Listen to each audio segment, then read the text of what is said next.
up the champagne, pop. It's my house, come on, turn it up. Welcome to another edition of Wings Weekly. Jay Kleinknecht here, along with head coach Scott Langer. And coach, a big weekend here at home against Minot on Friday night, and then on Saturday night, of course, against the Austin Bruins. But we'll start things off with Minot, a team that you saw the third time inside of, well, all of 7 days. And you guys end up winning 4-1 in that one. And again, some real positives. A handful of little breakdowns here or there, perhaps, but some things that you guys cleaned up. And I thought the boys really played with a high level of energy. And maybe that was to be expected, having it be the home opener and everything, but definitely came out and ready to put on a show. What were your overall thoughts and takeaways from that matchup? Well, I mean, you had an undefeated team coming in your building. There was no question that our guys were ready.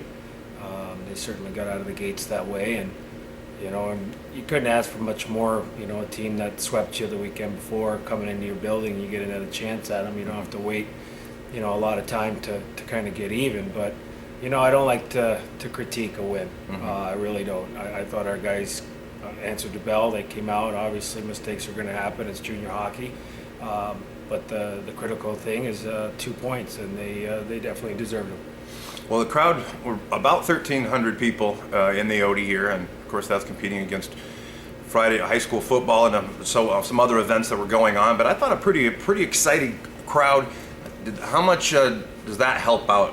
When you got those rabid fans like that cheering your guys on, and they come out of the tunnel and feeling that energy, that's got to be a big boost too, doesn't it? Oh, for sure. I mean, I've been in this league for a long time. It feels like my whole life, and the fans here on Friday and Saturday night were unbelievable. I mean, the fan support that the Aberdeen Wings get is second to none, as far as I'm concerned. I mean, I've seen a lot of buildings in the North American Hockey League, but the OD this past weekend proved to be one of the finest venues that I've been part of. So having that behind you and finally being able to come home and play in front of your crowd. I mean, it's been a long time on the road. I know we have to go back on the road again, but it was perfect timing. We needed the home games, we needed that support, and it was certainly fun to play in that environment. Without a doubt.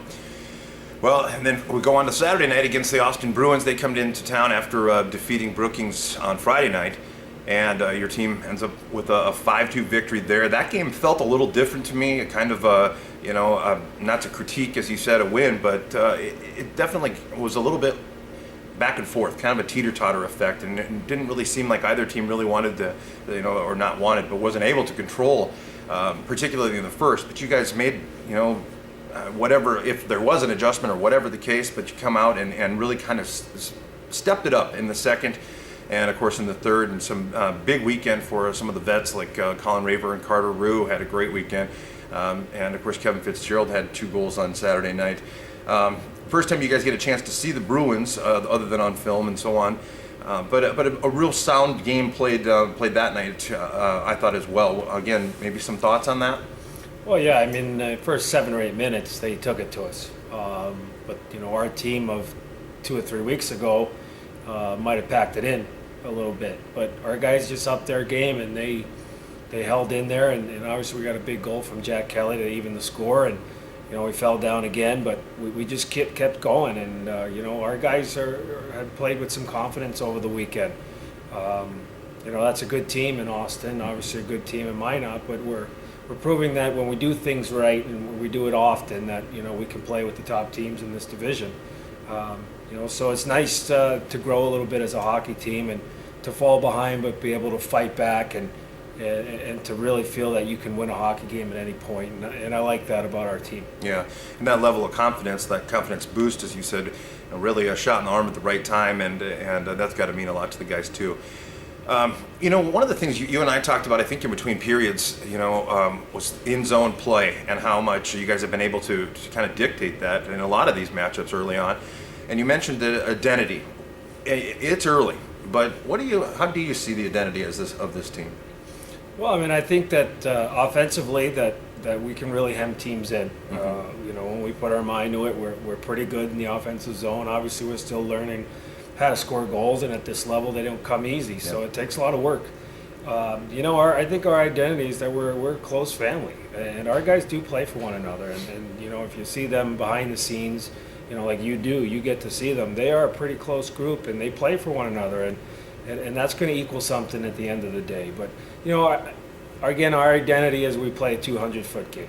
Obviously we proved this weekend we can defend against two very good teams. Obviously, they're teams that can really skate, and they gave us some odd man rushes against us that we were able to defend. Our goaltending stepped up, and I don't really like to put one thing on our identity and say, this is who we are, this is what we do. I like to be a well-rounded team, because I think when you get through the middle to the late season, you have to be good in all areas, because the teams that are going to finish high. Yeah, numerous facets to the game for sure, and again, it is early, of course, too. But you wanted a well-rounded team. That's certainly sage advice and sage theory, I guess. We talked last week about power play and penalty kill, and I goofed up on the statistic on penalty kill. Well, actually, I got it from the NAHL website, which is incorrect at the time, but your penalty kill right around 78.7%, and real sound this weekend, real strong. You guys get a couple power play goals as well. You got to feel pretty good about the improvement or whatever the case in the special teams too, huh? Yeah, and the guys are taken to the teaching part of it, and they're willing to learn, and that's the key. They put a lot of work into the power play last week, and it was timely. We needed that big power play goal in the 5-minute major, and we got it, and we kind of used that as momentum. And our penalty kill has been pretty good. Mm-hmm. I mean, it's been pretty outstanding. Obviously, we're always going to look to improve, and we're going to keep improving it until we get our numbers where we really want them. But since the first series in Bismarck, our our penalty kill has been pretty good, right where we wanted. So, and obviously, at times we tend to take some penalties that we shouldn't, and it's had to hold us in there, and that group has done that. Without a doubt. Well, Coach, we'll take a quick break here, and we return a little bit about what's coming up in the future, actually, coming up this weekend. So we'll be back after these words from our sponsor. Let's make a taco. No, seriously. Start with a tortilla, soft tortilla, warm it, kiss it, don't kiss it. Chicken? How about tequila lime chicken? Now we're cooking. Slice this, peel that, snip those. Salsa? Verde. Cheese? Cotija. Oh, forgot to mention. Guac. That's better. See, anyone can make a taco, but we're not anyone. We're Qdoba, and these are knockout tacos. Qdoba Mexicanese. Choose flavor. Welcome back to Wings Weekly. Jay Klein Connect, of course, with head coach Scott Langer. And after a strong weekend here at home, Coach, the bus fires up again, and we're back on the road headed to the Minnesota Wilderness over in Cloquet, Minnesota, to take them on, which are added to the Central Division this year, even though not a whole lot of games against them as the season goes on. But you regroup. How do you prepare for the Wilderness? Obviously, you've seen some tape and so on, but what does the week of practice look any different than it would be any other week? Well, I mean, we're still going to work on things that we normally have to work on and to improve on.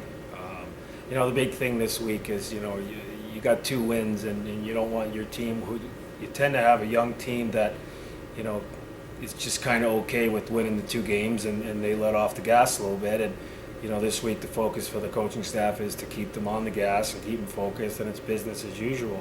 But we'll go through the same routine, and we'll prepare for the Wilderness, and we'll work on our specialty teams and things to try to counter what they're good at. And it's going to be a good series again. They're a good, hard skating team. They can really skate, and Timmy's doing a nice job there with them. So we're gonna have to earn everything we get.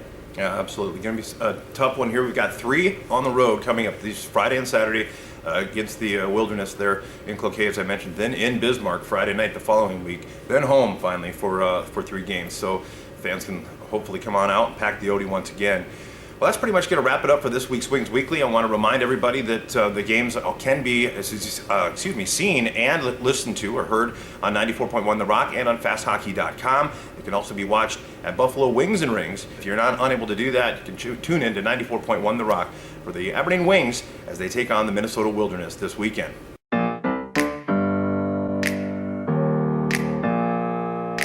Open up the champagne, pop. It's my house, come on, turn it up. Hear a knock on the door and the night begins. Cause we've done this before, so you come on in. Make yourself at my home, tell me where you been. Pour yourself something